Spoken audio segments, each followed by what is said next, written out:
So a cycling network is is a really good question because you're asking what that means, and my response is that it has a different meaning um, to me than it does to lots of other people, and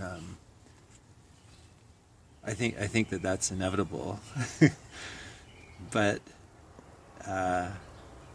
I think that what makes the question really interesting to me is how it can be layered with other urban issues that are very current and very common to cities of the future.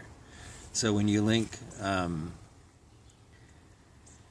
the idea of creating a cycling network to things like um, uh, mobility, public safety, giving children access to the city, as well as adults and older adults, um, and then regenerating and reimagining the structure of the city as well. So that gets, for me, it gets into um, this idea of urban village.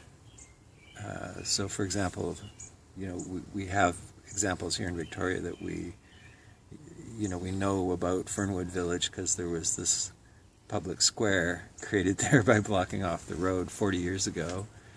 But we also imagine that there's a place called Quadra Village which doesn't have a public square, um, and other villages, like some of the better known ones, like Cook Street Village, doesn't have a public gathering place either. It just has a wide sidewalk with some chestnut trees, and so that makes it special.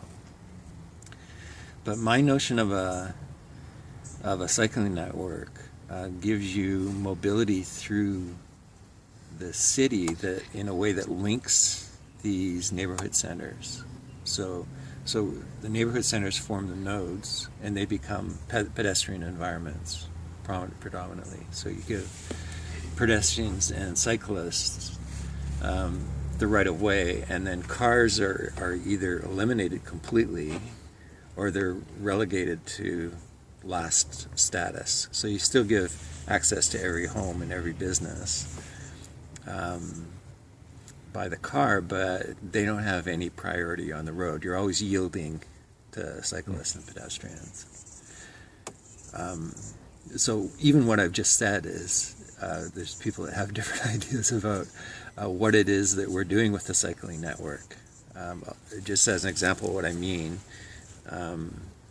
there's a pretty strong contingent that's really looking for almost a cycling freeway system parallel to the most traveled traffic routes. And that's very common, especially in North American approach, is that you have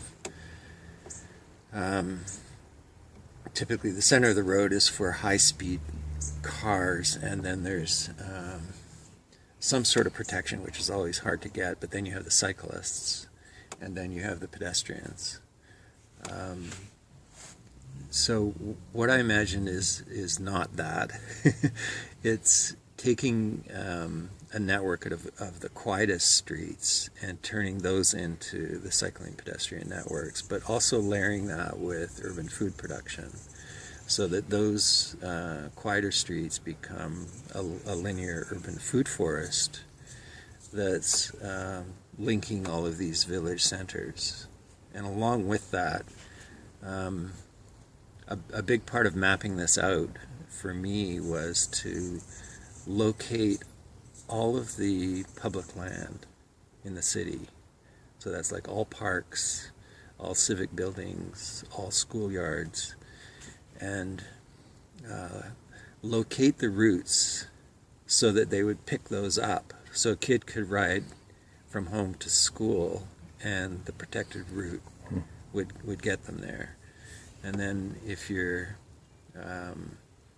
creating this lovely canopied interconnection above ground and below ground, then you get the root structures intertwining. You create this natural life force system that overlays the kind of harder infrastructure of the city. So I see that as a way to, create fresh oxygenated air. It gives paths for all kinds of birds and insects, to move through the city, and creates a huge system of natural air conditioning for the city. So there's a real benefit then for anybody who is walking and cycling, because they have not only access to physical activity, which makes them healthier, but they have they have this beautiful life force connection to nature, as well as part of their transition and movement through the city. So that's essentially it. It's like the cycling network. Network is an important operative word, but what it's networking with are schools, parks, libraries, public institutions, and neighborhood village squares in the downtown. So I can ride or walk anywhere that I want to go along one of these routes.